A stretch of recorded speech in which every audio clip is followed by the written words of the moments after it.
It is indeed, Jamie. We are being spoilt, and well, not if you're a buffalo, actually. It's a very bad day if you are a buffalo, because between the lions in Kenya and the leopards here in South Africa, they've both managed to get themselves a buffalo meal. Now, it is very unusual, like Jamie says, because buffalo are generally very, very big and very strong. And so what this leopard has done is he's managed to find himself a young buffalo. Now, this buffalo probably was only a few days old and was part of the herd, and you might have found that the herd moved and this little buffalo was still kind of sitting, and it wasn't really used to what was going on just yet. It didn't really know what was happening, and this leopard saw the opportunity and ran in and grabbed this little baby buffalo. And it's an incredible thing because this leopard himself is still very young. He's not an old leopard at all. He's only now just gone over 2 years, and so for him to catch a buffalo is very, very special indeed. So he's done incredibly well to be able to find a buffalo meal, and he's certainly going to get lots and lots of good nutrients from it. Now, he's a lucky, well, not a lucky fella, he is a very good hunter already. Even though he's only 2 years old, he's already proved himself to be an animal that can find food quite easily. Normally leopards will only go from their mother at around this age, and they're still very inexperienced, but because his mother left him a little bit early, he was orphaned at a year old, he's had to learn very quickly how to hunt. And so the last year he's been practicing hunting, and he's obviously managed to perfect it because he's able to bring down even big carcasses like this buffalo. And you see, look at him eating. You hear him crunching.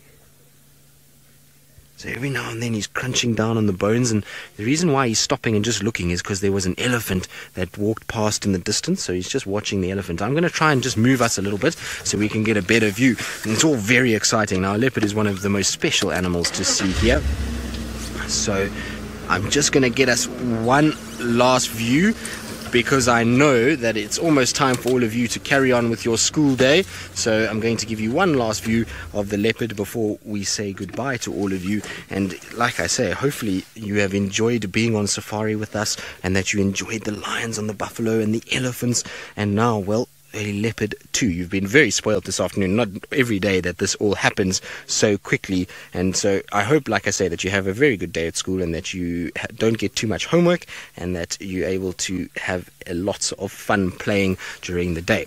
But from all of us at Safari Live, it's been an absolute pleasure, and we will see you guys hopefully on the next time you join us for a school safari.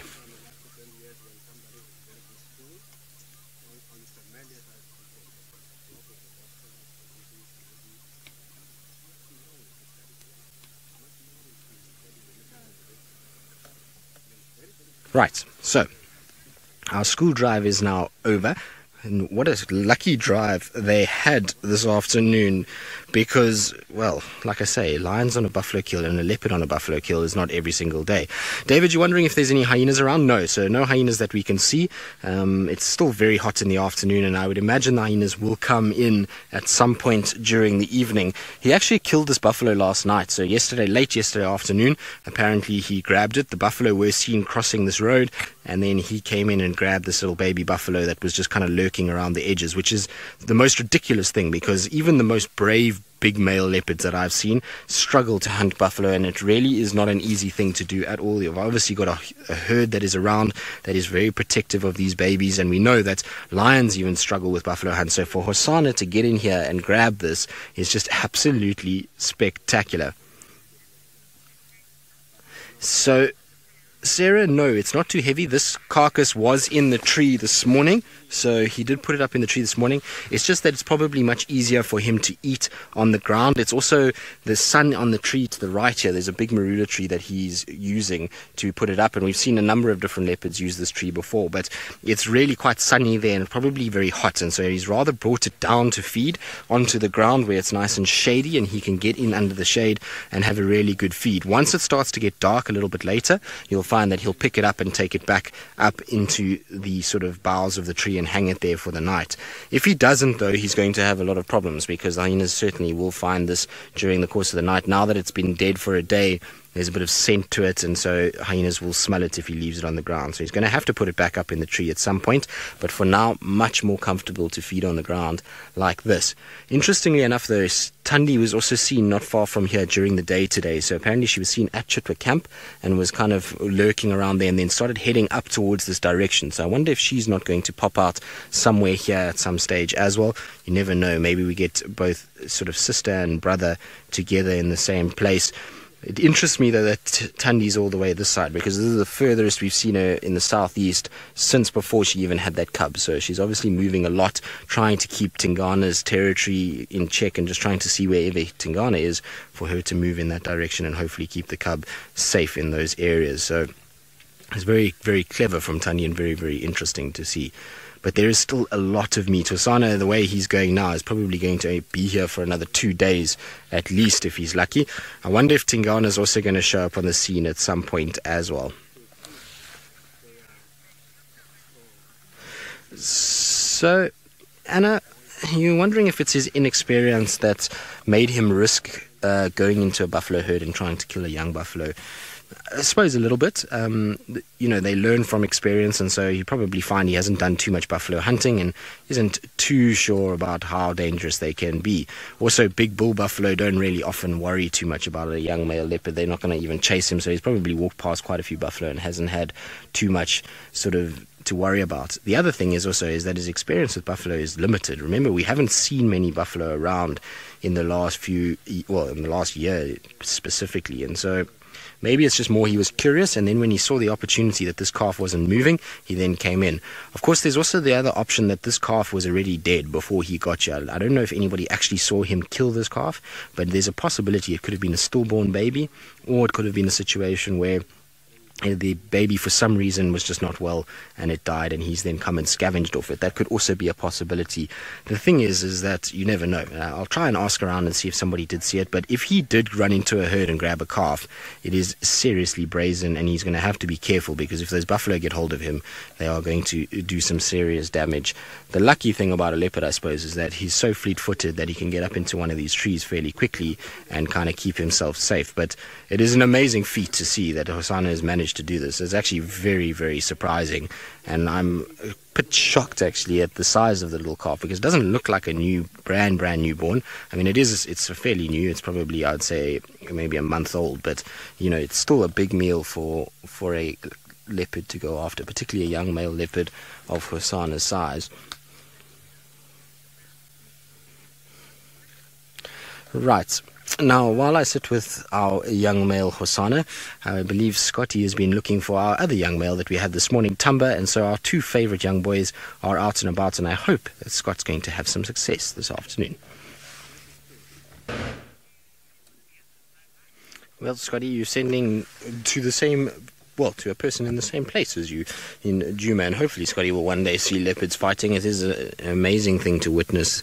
They seriously can go at it. Obviously, I've been fortunate enough to see a couple of leopards fight in my time, which has been quite something to witness. But I wonder where little Thamba has gotten off to. He must be somewhere in that general vicinity. I'm sure Scotty will find him eventually. It's still quite hot now, so hopefully once it gets a little cooler, he'll show up somewhere. The area that Scotty's looking for him around sort of camp and to that northern side is very difficult. It's not quite as easy as what we've had it this afternoon with Hosana lying right out in the open like this. And you can see he's finished feeding now. He's decided time to have a bit of a rest, and I wonder if it's maybe because there were some squirrels that started alarm calling not too far from us down in the Mulawanini, which is where the last tracks of Thandi went, is towards the Mulawanini drainage. So you never know, maybe Thandi's also close by and she shows up as well. It'll be interesting to see the interaction between Hosana and Thandi, because it might be a situation where the roles are reversed. Normally it's Hosana that kind of comes into where Thandi's got to kill and tries to pilfer from her, but this time it would be the opposite way around. And would Hosana stand his ground a lot more,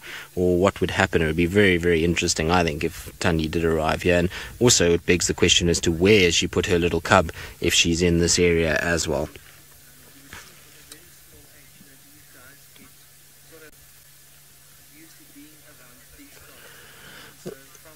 So Marcelo, you're wondering if it's true that female leopards are more prone to being violent with one another than what male leopards are? No, not necessarily. I think the thing is with females is that there's a couple of things that maybe make their sort of territorial disputes worse. One is if they're pregnant, then there's this feeling that they really need to protect, well, they've got a cub coming, they need to get rid of this intruder, need to try and establish themselves and make it a danger-free zone.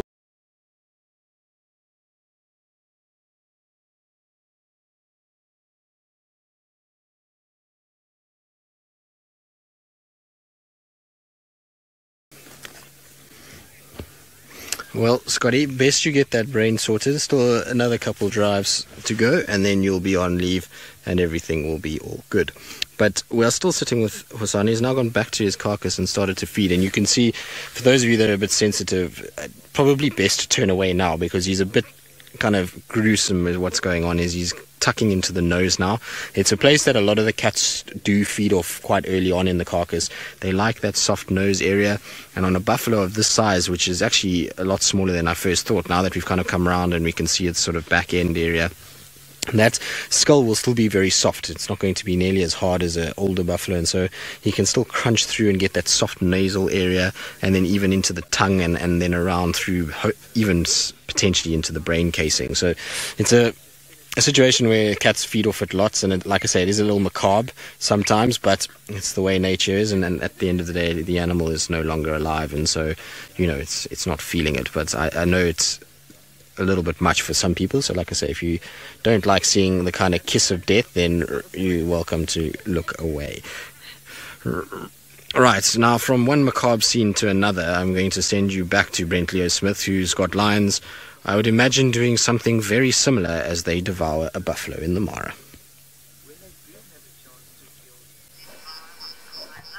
There we go, you can see the massive flies that have just landed on this buffalo already. Remember, this is coming to you 100% live from the Masai Mara in Kenya. The whole pride is now feeding. There we go, you can see him getting through the sinew there.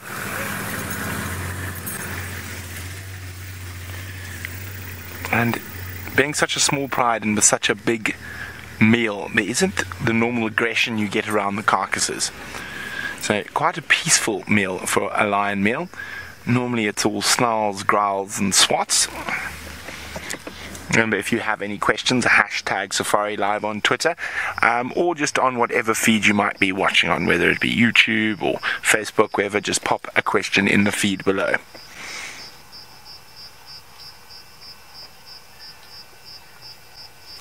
I don't think I'm going to spend too much more time here. See what else we can find as we meander back towards the top of the mountain, because we do have to get going to make the park times.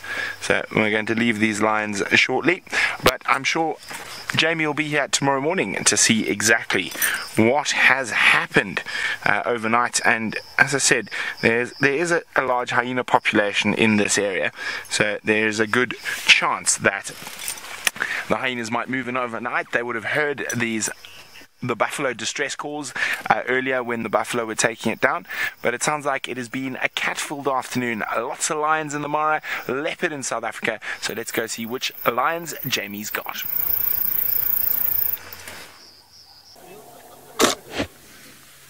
Well, as you can see, Hosana has now dragged his little buffalo out a little bit further and is absolutely tucking into it. He's really having a full go. He's turned it around, so he's not eating the head anymore. He's now started to tuck into a rib area, and slowly but surely he's just devouring this at a rate of knots.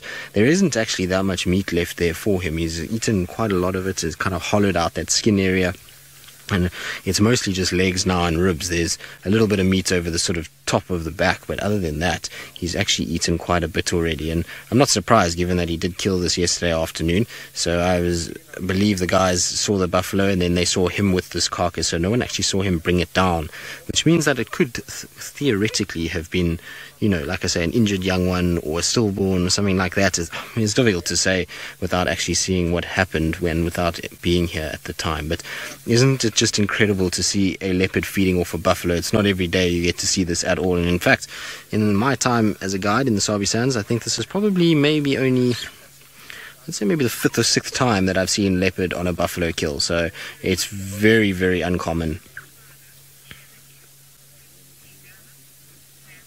So Nancy, wondering if Hosana would share the kill with Tingana. I suppose reluctantly he would have to, because Tingana, being a little bigger than him, would probably bully him off this kill and take most of it and eat it. So, I don't think he'd want to share it with him, but he'd inevitably probably end up yielding to Tingana and allowing Tingana to feed off it. And Tingana would eat all of this very quickly. Tingana is a bit of a glutton, and he can kind of chomp down, and so it might actually not be the worst thing. Hosana is hunting just fine at the moment, and Tingana, who's seemingly not himself, might not be the worst thing for him to kind of come in here and just get some nice nutrients without having to spend too much energy. So it wouldn't be that bad. Hopefully Tingana is not too far then, and he comes in and just kind of can feed a little bit. I know it sounds odd, but Hosana has proved himself as a capable hunter and keeps finding food. I think it would be much easier for him to find food than it is for Tingana at the moment. So it almost seems better and a more worthwhile situation to have Tingana come in and kind of pull for this carcass and get some nutrients that he obviously needs, because he certainly still isn't himself, and he hasn't kind of surfaced on Djuma as yet. And Hukamuri is just walking around sort of marked at the moment, and it's a bit concerning because it's obviously going to lead to a very different looking Djuma in terms of our dynamics come these winter months that we're going into fairly shortly. But how cool is that? Like I say, this is not something that you see every single day. Absolutely astounding to watch Hosana kind of digging into a buffalo. It just seems so odd. Now, it's obviously, there's a male impalas are probably bigger, but it's still just the risk involved with all of this. Peter, you want to know how long Hosana is from nose to tail? Well, he's approximately 6 feet 2 inches and a few centimeters. We measured him the other day. And no, I'm joking, Peter. I have absolutely no idea how long he is. He's a wild animal, so we don't have the ability to measure wild animals. We don't dart them and kind of try and go after them. And so difficult to say. But what I will tell you is that he's probably in the region, generally you'll find a situation with leopards from sort of tip of the tail to the nose can be about 2.5 to 3 meters. So I would say he's probably at about just over 2.5. Probably about 2.5 is what I would guess. That's a complete random guess. Their tails are quite long, but difficult to say. We don't have the ability to measure them, and I certainly am not going to get out and go and tell Hosana just to sit still while I put a tape from his nose to his tail.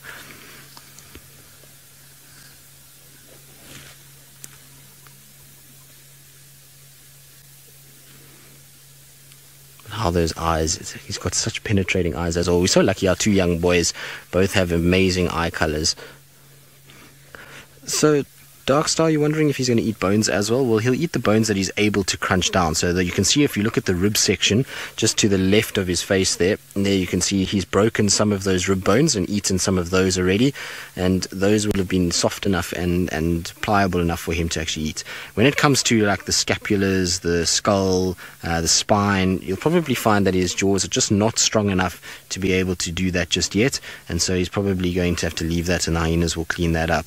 If this was a male lion on this buffalo, you would find this male lion would probably just eat all the way through that, crunch every little bone, kind of clean it all up, whereas with this guy, his bones, his jaw structure is just not strong enough to be able to go through all of the bones. But he certainly will eat the softer bones. You'll find he'll probably eat a bit of the hooves, a bit of the sort of the lower leg bones where they're still quite sort of thin and soft. He'll try as much as he can, though, that's for sure. If he can crunch down the bone, he certainly will. At the end of the day, it's nutrients that he can get out of it. Very cool, though. Well done, Hosana. It's a very good job you've done here. It's certainly taken to life so well. I know we've been saying it often, but a year ago it was uncertain as to what his future would hold, and yet here we are sitting a year later with a buffalo kill and Hosana. It's pretty ridiculous. Deadhead Tommy wondering about what I think with Tingana and Mvula and whether or not they're going to become, or a situation where Tingana is going to be very similar to Mvula and become a nomadic male. Possible. It depends on what's actually going on with Tingana. I don't really know. I haven't personally seen him since all of this sort of drama has been folding out, so I don't know what he looks like. I've seen pictures of him and he seems to look okay, except that he's lost a bit of condition around his chest area and he's not quite as bulky as he used to be, but it's possible. There's so many other males here that it wouldn't be a surprise me in any way whatsoever if he became this male that became nomadic, much like Mvula did. It's a situation where at the end of the day, he's going to try and move move as much as he can and try and get away as much as he can from a lot of these sort of males if he's not 100%. But I tell you one thing, his ability to survive and his instinct to survive will far outweigh his kind of want for dominance. So if he feels like he can't fight, he then will become nomadic and just try and survive more than anything else. You never know.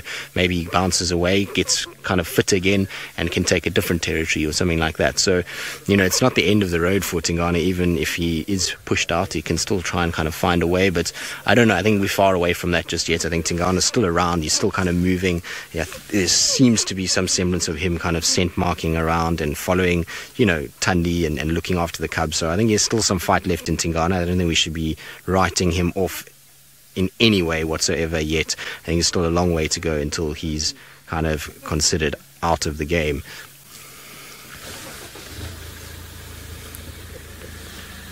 Right, now, while Hosana devours on the skull of this buffalo, which is going to be quite gruesome, let's send you back across to Jamie, who I believe is just taking a nice meander through the Mara.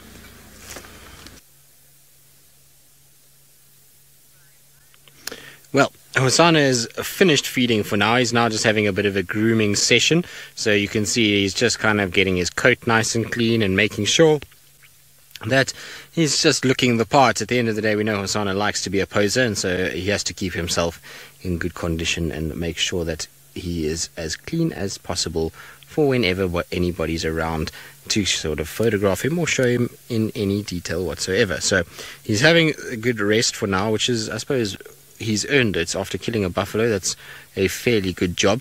It has cooled down quite a bit, so I wonder if he's not going to start thinking about maybe taking this carcass back up into the tree before it gets dark. It's touch and go as to whether he will, given that he's so full, but he's kind of looking in that area and sort of peering as if to say, well, should I do it, shouldn't I do it? Every now and then he looks over at us. I wonder if it's almost like, please can't you guys do it? I just don't feel like it. I'm hot and I'm tired. I don't feel like that you guys can really do it better than I can. So maybe that's what he's asking for, but we'll see how it plays out. There we go. You see he's getting up now, and I wonder if he's not going to go back to this carcass to try and feed. I'm going to have to just turn a little bit and try and see.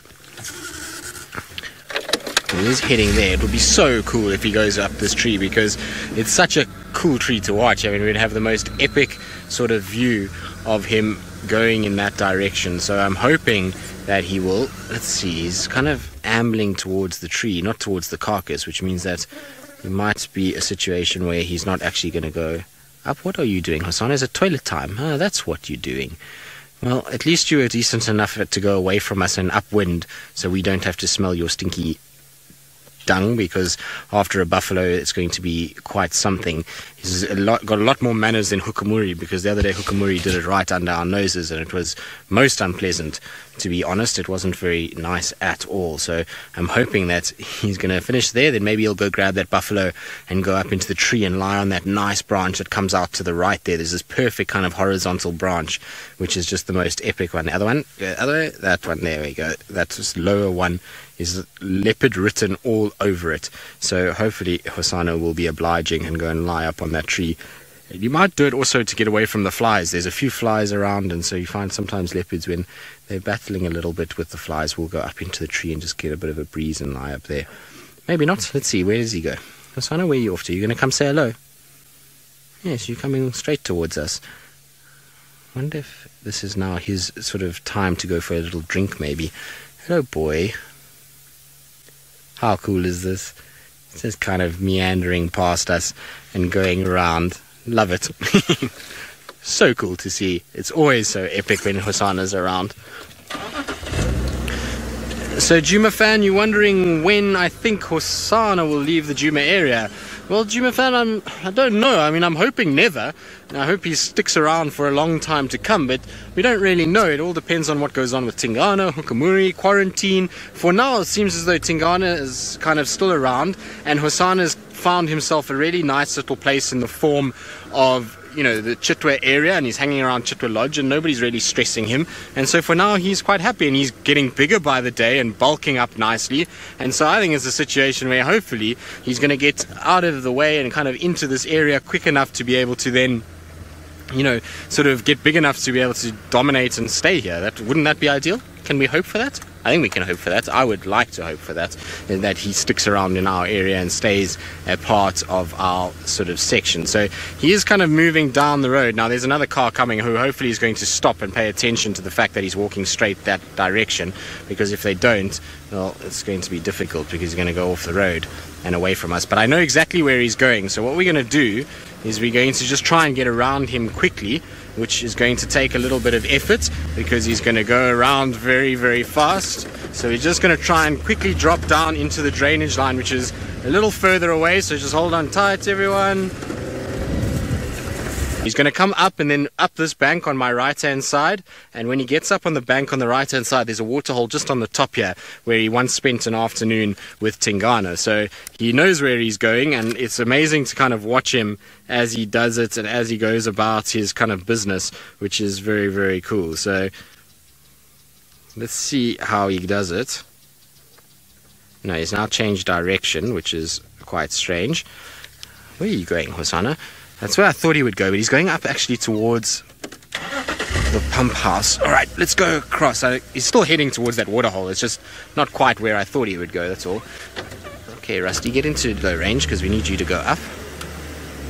I was hoping he was going to come and lie on these rocks on my left-hand side here because it's just the most spectacular place, and I've always wanted a leopard on these rocks. There we go. He should be on my left-hand side walking towards me now. Yes, there he is.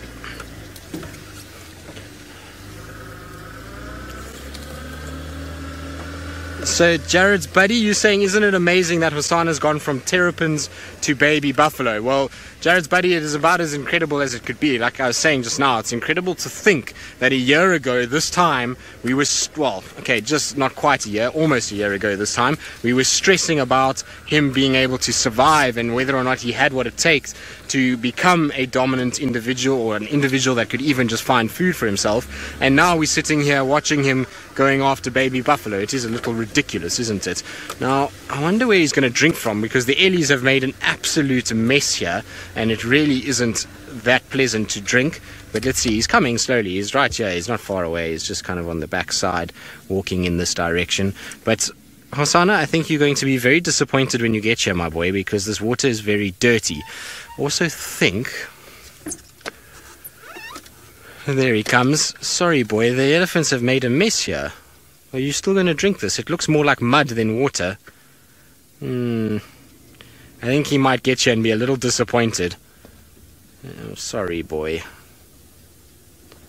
Yes, I know, the elephants have been naughty, haven't they? Let's see.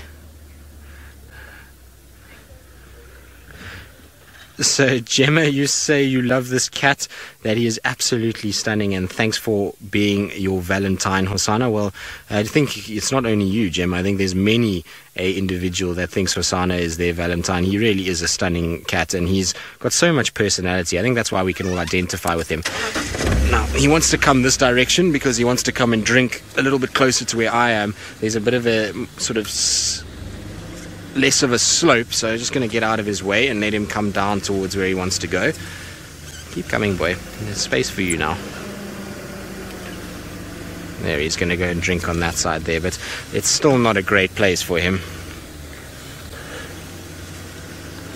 So, Eugen, you want to know how smart are leopards? Well, they're just about one of the smartest cats we've got. I think they are incredibly smart. A lot of people don't give them that much credit, but I think that they are. Are you going to lie there now? Okay, Hosana, that's if you want to lie there, then we'll go around the other side of where you are. We had to just give him a little bit of space so that he could walk around, but now we're going to have to do a little loop to the other side so that we can see him nicely, which is fine because there's a nice little gap through here. Just got to be careful of the little baby leadwood on the left hand side here. There we go, through the baby leadwood on the left, keeping it in mind. Now you might be wondering why I'm being careful of a baby leadwood. Well, the reason I'm being careful of a baby leadwood is because they are slow growing trees and protected, and so we don't want to damage any leadwoods trying to drive through here. It's one of those trees we try and avoid as much as is possible in order to be able to kind of off-road. So it's important to also remember that we have trees out here, and the trees are equally sort of valuable as much as anything else. We wouldn't drive over a leopard, so try and avoid driving over the special trees that we have. There's some trees that grow all over the place and are kind of almost invasive, and then there's other trees that are, you know, a little bit more kind of special. Anyway, Hosana's found himself a nice little cool spot. Actually, what the elephants might have done, other than sort of making the water dirty, is that they've probably made this area nice and cool. That all the mud that is splashed onto the ground has probably left a nice cool layer of mud for him to try and have a little rest. Now, this is very exciting news because it sounds like Scotty D has finally completed his mission for the afternoon, and so we have a drive where we've got our two boys once again, which is the first time in a long time. So let's send you over to Scott and the very special Thamba. Well, I couldn't be happier and also grateful to VM, or for VM, for finding these tracks initially, and I had the very, very fortunate task of being able to follow his footprints through a maze of little pathways until they led me to him sleeping right where he is here. And I was close to him when I first spotted him. All I could see was a patch of spots. Let me show you where I was into relation to where he is now. He didn't move a muscle, and that's absolutely incredible considering how skittish these animals can be. Basically, straight through this little gap here, right over there is where I was standing. And I got a visual through some bushes, just of a few rosettes, and I just backed up slowly. I never got to see his face or how intently he was looking at me. I just kind of walked off and went back, and VM drove the car around a little bit closer by. But fascinating how relaxed he was with us on foot. Maybe it's because our eyes didn't lock contact with one another, or simply, maybe it's just simply because he is such a relaxed young boy. And like Tristan says, it's been a long time since we've had these two, Hosana and Thamba, on drive simultaneously, and we are just so lucky to be able to spend time with these animals. We didn't get to spend too much time with Thamba when he was growing up with Tundi. Hopefully we'll be able to get to know her current daughter a little bit better than him. But what we can assure you is that now we are allowed such great insight into their lives because they are very relaxed. And had we have tracked and found a skittish leopard, it would have run off into a riverbed, which is very close by, and that would have been the end of that. Whereas with these guys, they really do assist us when it comes to getting to know them. Beautiful. Now, I wonder how busy he's been today. But we'll never know the answer to that. But just wondering, and we're going to race you off to Hosana, who is about to have a drink. Well, I don't know if he's about to have a drink. He's trying to, but it's too muddy to get to where the water is, and so he keeps putting his foot there, and then he slips a little bit, and then he doesn't know what to do with all of this. I'm sorry, boy, are you thirsty? And the elephants made a big problem for you. I know. But why don't you go... It's not far to Chitwa, and you can go to the nice dam and have water there. Or are you just going to wait until it dries up? No, he's undecided at this stage, but look at that. Isn't that cool?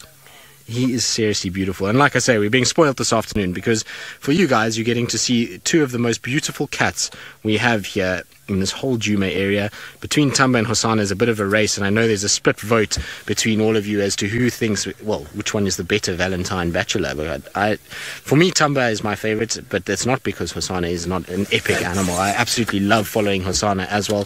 So difficult to choose, but anyway, I know it would be interesting for all of you to kind of debate it, so we'll have to see as a vote who do we think is the better Valentine bachelor. Now, while Hosana moves off, I think he's going to go north into Torchwood to go look for water. Let's send you back across to Thamba and see what he's up to. Well, Tristan's Valentine is fast asleep, and you should have actually heard both Tristan and Ferg, who was teamed up with Tristan on camera this morning, get back and just have never-ending good things to say about Thamba and how amazing he is. And he is a beautiful young male. We had a fascinating morning with him after drive. Firstly, there was another lone impala nearby that I was almost certain he was going to try and catch, but he didn't. And that opportunity was a really good one that he gave up on. I'm not too sure why. He seemed to have seen the impala and stopped and looked in that area, and He was quite close by, but just didn't make any attempts to catch it. And then later on, there he kind of started coming up to the car and looking underneath it from all different angles. And we were wondering what it was that was getting his attention under there, and it turned out to be a tortoise. So that was quite a cool scenario to enjoy with him, but he certainly didn't show much hunting prowess.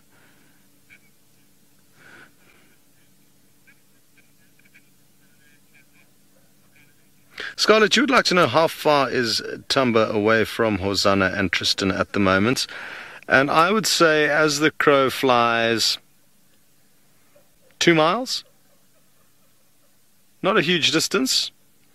They, at this stage of their lives, they could cross paths quite a lot, and not too much should come of it, because they're both youngsters that are, in theory, flying below the radar of bigger males. So it would be interesting to see what happened if they came across one another. Although I think you guys have had a sighting of Thamba, Hosana and Tingana all in one sighting. I stand to be corrected, but I remember something strange like that happening. I'm not too sure how much interaction there was. Oh, and I'm told that Thamba and Hosana did once have a fight. Interesting. I'd like to know more about that, how physical it was and what actually happened. If anybody does know the answer to that, it would be very, very nice to know. But for now, there's not much chance of that happening.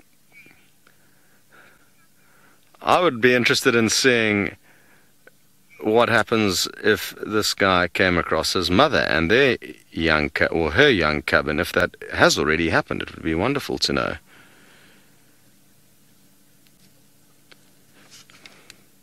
Hey boy, with your pretty eyes.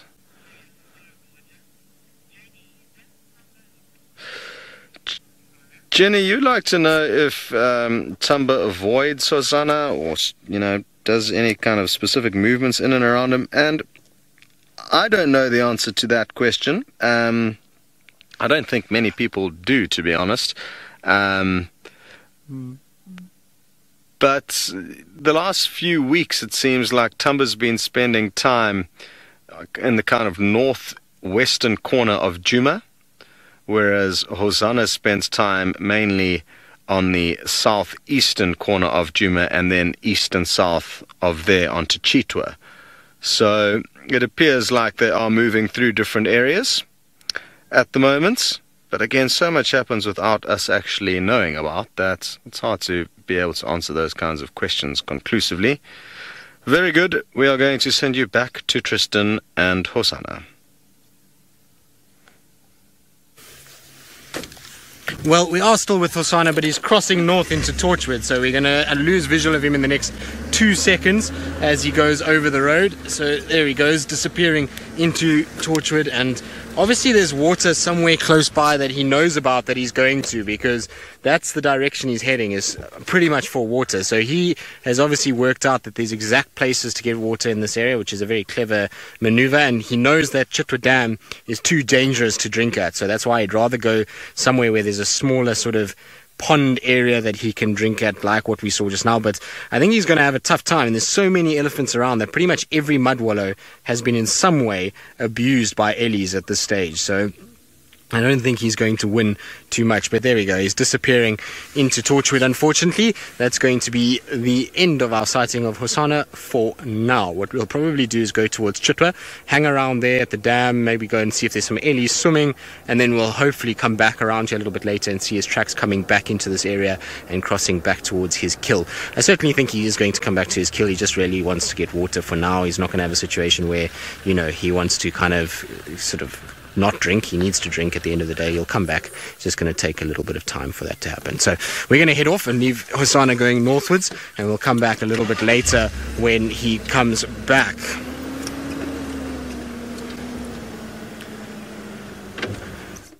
Well, that would be an incredible end to the safari. I like Tristan's game plan now that Hosana's headed off.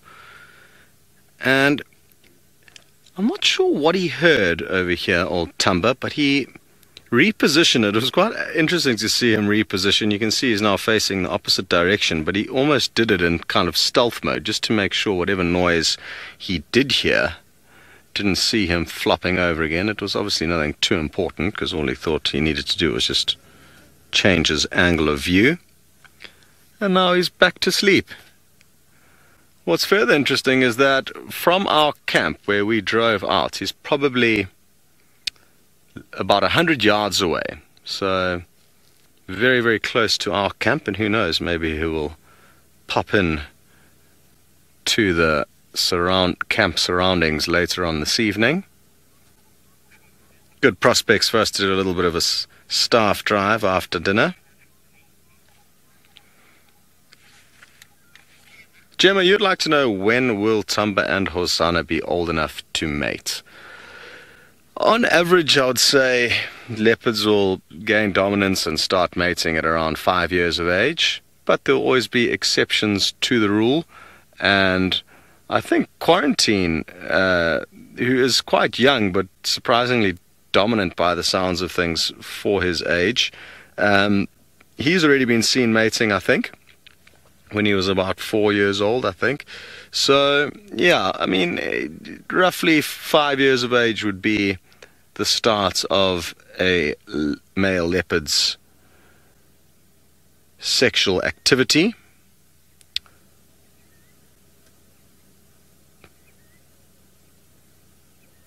But I'm sure there are some major outliers with regards to that. Some guys may start much younger in areas where there's not as much competition from bigger males. And I think that happens quite a lot in Africa, because these animals do occur outside of national reserves and parks, unlike these lucky individuals here. Those guys have a lot of kind of external and different issues to face, and I think the major difference for them is that their populations aren't going to be as high as they are in areas like this, and that is going to cause some major differences in their behavior. I guess that's an unnatural scenario that we're discussing. On a friend of mine's farm, just north of a city called Durban on the east coast of South Africa, about 50 kilometers north of there, you get another small coastal town called Belito. And in and around that area, there's a lot of sugarcane farms. And on one of my friend's farm there, they've had leopards recently, or at least a leopard.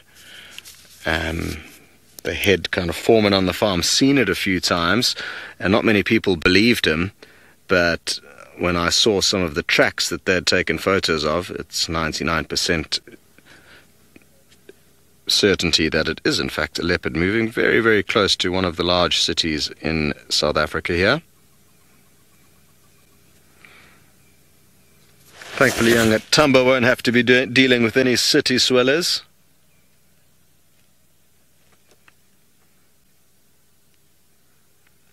Chitaraka, you'd like to know, I think, which animals have become more relaxed with us on foot, because of us spending quite a lot of time on foot, and not just us, but a lot of the other guides and trackers when they're out searching for these animals.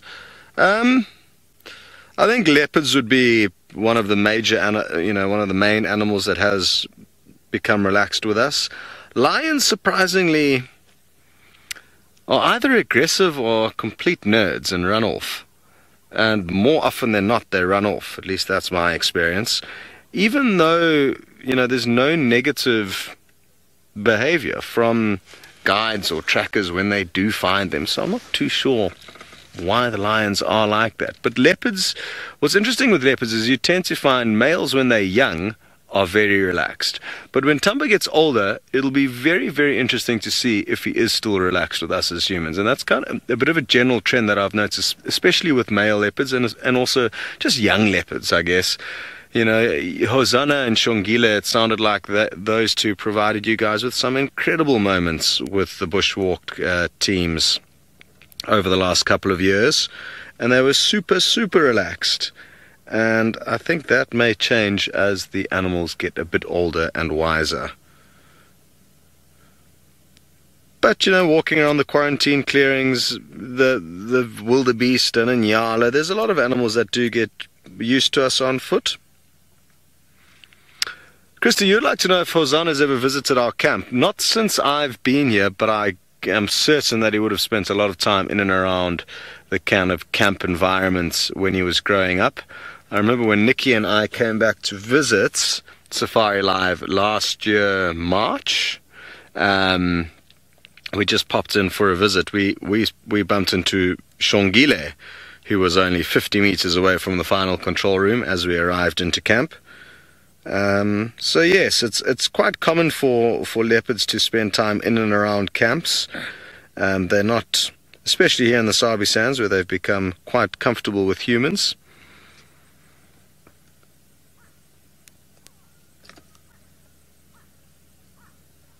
Our camp's not very conducive to a leopard coming in for a visit, though, because it's not very big, and it would be trapped in a tiny courtyard if it did come into our camp. But in the surrounding areas, definitely. Very good. We are going to stay put and hope that Thamba gets up and takes us for a stroll, and we are going to send you across to Tristan for an update on his quests. Well, exciting stuff there, and well done to Tristan for finding some tracks of Thandi. I hope those squirrels have spotted her and are going to lead Tristan and you guys straight towards them. Now, you can see that Thamba is looking very alert. He's pricked his ears up, he's lifting his head up. Oh, he's heard a squirrel, I think. I just saw a squirrel running off down there. And you got a glimpse of that. I mean, that is frightening. How on earth did you hear a squirrel ferreting through the undergrowth at that distance? And that is absolutely phenomenal. I was expecting something far larger than a squirrel to come bounding out. And that is an incredibly wonderful example of how good their hearing is. Wouldn't a squirrel be a nice snack to start off the evening, Thamba? I wonder when last he ate, and what it was, and what his kind of diet consists of. Young male leopards like this can often struggle to get decent meals. First lady, you'd like to know if leopards ever come to the camp in search of food. Oh, he's on the move. How cool is this? And no, they don't. They're just kind of passing by. There's not much food for them there. They don't like our food. They're not as liberal as the hyena when it comes to eating human snacks. So no, not to look for food. I think if anything, it's just kind of going about their business, moving along from A to B.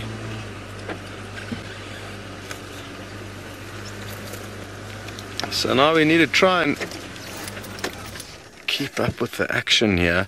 I've just spotted another squirrel, and I think that is what he's after, which is really surprising because I would have expected a male of this size to be a little bit less intent on such small prey like a squirrel.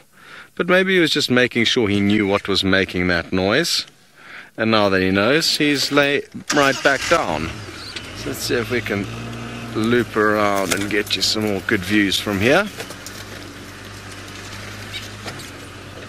So will we, and I'm guessing he may continue down that small pathway that he's heading along because there's a small waterhole there where he may take a drink.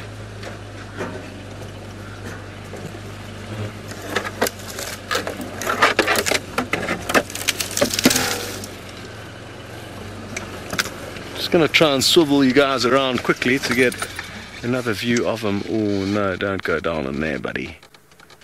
That is going to be near impossible for us to follow you through. Oh, we don't want to say goodbye yet, Thamba. Oh well. Maybe we'll be able to keep up with him. Let me keep moving now.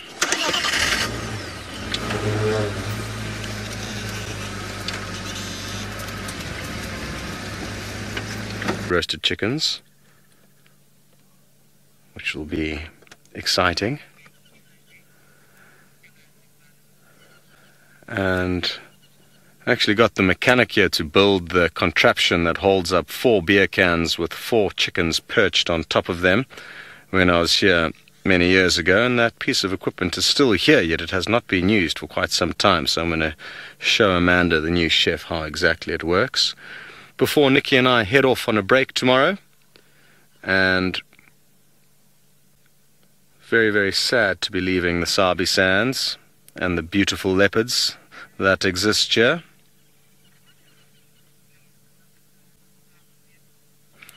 Tyler, you'd like to know why he cares so little about the vehicle. And isn't it astounding how they act like we're not even here?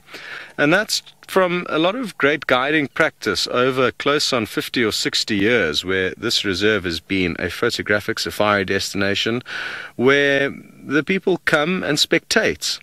There's no interfering, no harming of animals, no feeding of animals. We merely just look at them. And you can imagine in this individual's case, when he was growing up as a young little furball, just like when you were a young little not furball, you read into a lot of your parents' behavior. And if your parents are relaxed with a certain situation, you too will become relaxed with that situation. So his mother, Tundi, was habituated with vehicles, and from a very young age, she would allow us to view him. Well, not us, because we weren't around too much with him, but as in theory. You know, with Hosana, the leopard that was with Tristan a little bit earlier, our Safari Live crew spent many, many hours with him and his sister. What are you creeping up on there? I wonder if the squirrels are making their way down the riverbed and he's trying to just listen in on them. Let me try and move forward a bit. I think we can get you into a gap.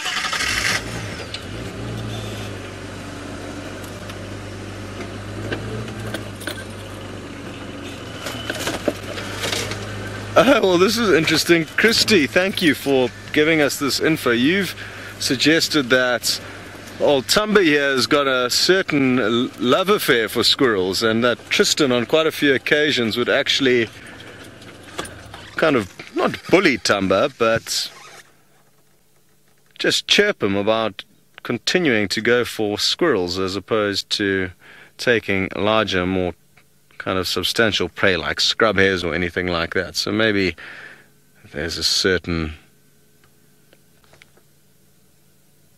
something or other that this guy loves about the squirrel. Maybe it's the challenge of catching them, because I could think of easier prey to catch. That's for certain.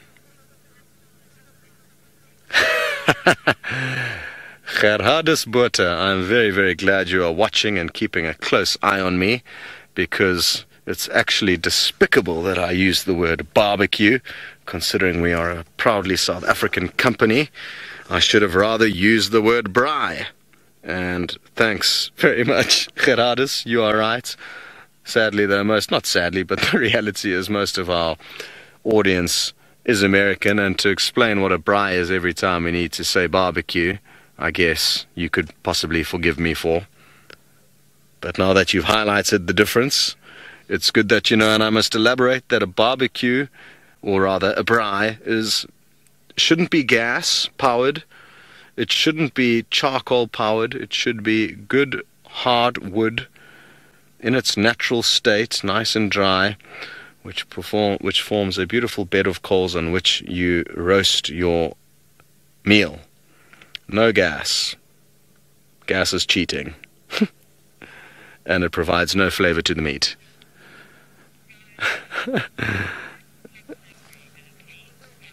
Guide Monkey, he is hungry. He does look hungry to me.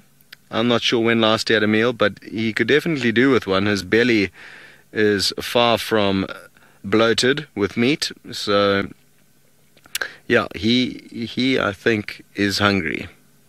No two ways about that. I can't stress to you what a good scenario he duffed this morning with a baby impala. It was out in the open, standing up. I'm 99% sure he could see the thing, but he kept getting distracted by, I think, a scrub hare that he had chased and tried to catch a little bit earlier. Something erupted from a bush as he was moving through the vegetation, and he chased it. We couldn't see what it was. And the next thing we knew, he looped ahead of him, and there was a baby impala standing up in front of him. He appeared to be looking straight at it. Actually, let me see if I can show you a picture here. of what was happening. I think it'll actually be quite a cool picture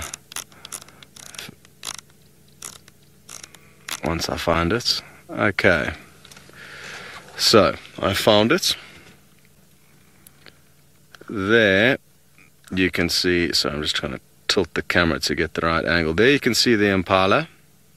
Let me actually scroll to the next picture. Oh, that one's better. And as I zoom in,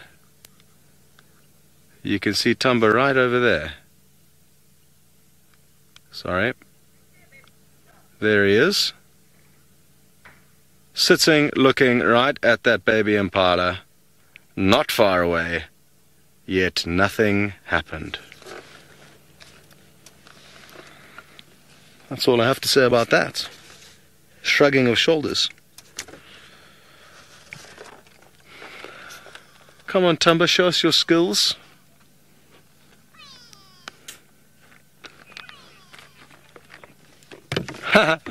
Willie, you say perhaps he's watching his weight. Well, he's too small to be watching his weight. He would have some kind of a disorder if he thinks he needs to watch his weight. If anything, he needs to gain as much weight as possible. He's still a growing lad.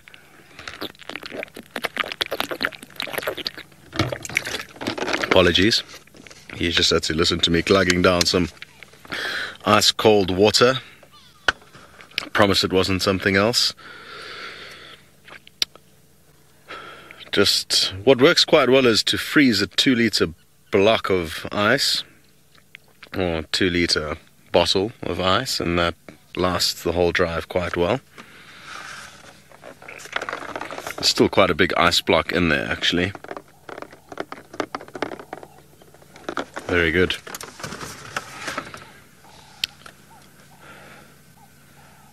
Wow. Well, Tristan on a roll there. Forgot what he was actually set out to achieve. And I guess that's a good sign that he was deeply involved in the conversation with you guys. Now, Thamba is looking a little bit more alert. He just had one yawn, which is a good sign that he may be thinking about getting up shortly. And I really am hoping that he just moves 100 yards or so and takes a drink at a beautiful open waterhole where we'll get some fantastic views of him. It seems like whatever was scurrying around down in the riverbed below him has moved off, and it looks like he too is planning the same thing. Come on, buddy, get up. Clock is ticking. JK, you would like to know if there's any difference in mortality rate between male or female cubs. I doubt it. I think cubs, be it male or female, will both be killed by male leopards, as in when male leopards come across them that didn't father them, they're going to take no exception to their gender. And I don't think, I don't think there's a correlation between boys or girls taking bigger risks and therefore maybe being killed by a hyena or lion. I think it would balance itself out.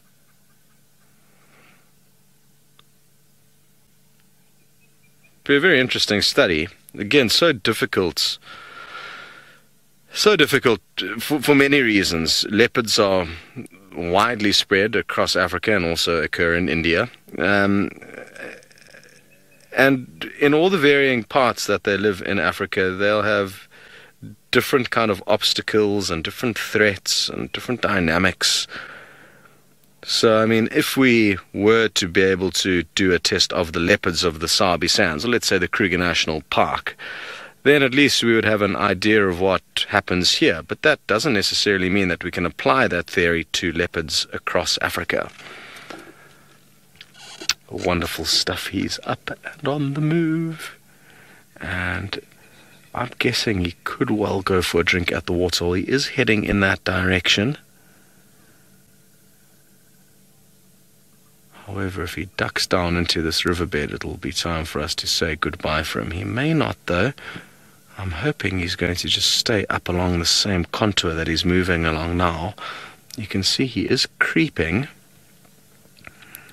So something would have got his attention up ahead there. I wonder, yet again, what it is. Jenny, you'd like to know, why do leopards and lions yawn before getting up? I guess, the same reason we yawn when we're getting tired and there's not much oxygen moving through our body and our brain. It's a reaction to try and oxygenate oneself, and therefore have better ability to move and think once your body has lots of oxygen in it. So I guess, it's just to kind of prime their system, get it ready for movement. What are you sneaking up on, Thamba? Wouldn't it be nice to know? He is moving with extreme stealth. Maybe he's heard some more squirrels, maybe something else is rustling down there. There's a very deep drainage line, kind of gully, that he's looking down into. And VM's been doing a magical job on camera, keeping you as close and up to date with his movements as possible, but now he has stopped in a tricky spot. So I wonder if we should... I think we can slink around and try our luck from another angle. Well, who knows, maybe in the next few minutes Tristan will get lucky as he heads off into the sunset and find that leopardess. It seems like old Thamba is staying put. You can just make out his eyes and ears and a few black spots on his golden coat. Caesar, you'd like to know if leopards are comparable to jaguars. And yes, they certainly are. They're quite similar beasts in my opinion. And essentially, a jaguar is just a big leopard, really, that looks a little bit more thuggish than a leopard. I feel that leopards are prettier than jaguars on average. And they are, on average, a jaguar can be about a third bigger than a leopard. So a big male leopard would be about 100 kilograms, whereas a big jaguar could be about 130 or 140 kilograms, I'm told. And their rosettes are also far bigger, so their patterns are similar to a leopard, just much bigger. So the rosettes and spots are, I guess, bigger and are on a bigger body than a leopard. So they are similar beasts, also solitary, also masters of stealth and camouflage. Sadly, we don't get any jaguars here in Africa, but that doesn't mean that one day maybe we won't be able to go and take you down the Pantanal in search of jaguars. Wouldn't that be nice? What you can do to assist us with that mission would be to tell your friends about Safari Live, because the more people that jump on board means the more places we can take you to. It's a very simple equation, so you can help us if you don't mind. A big happy Valentine's Day to everyone. I hope you get spoiled rotten by your loved ones. We will see you all tomorrow.